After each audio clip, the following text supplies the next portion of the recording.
This is the Lone Crater YouTube. We hope this video helps. You begin by stopping any further writes to the drive. This preserves deleted file data. Next, boot Windows into safe mode or use a recovery USB so system files won't interfere.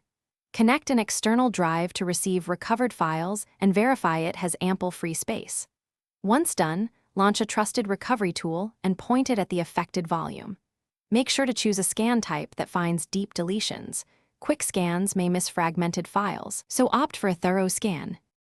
You run a deep scan and let it complete. Larger drives take longer, so be patient. As results appear, preview recoverable items to confirm they are intact. This prevents restoring corrupted data. Use filters like file type, date, or size to narrow results and pick the most relevant files quickly.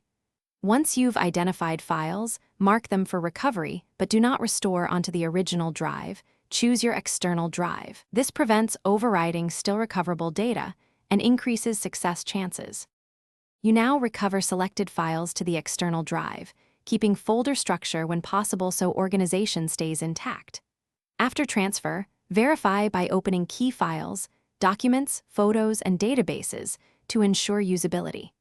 If some files are corrupted, try alternate recovery modes like RAW or signature-based scans, or use a different recovery tool.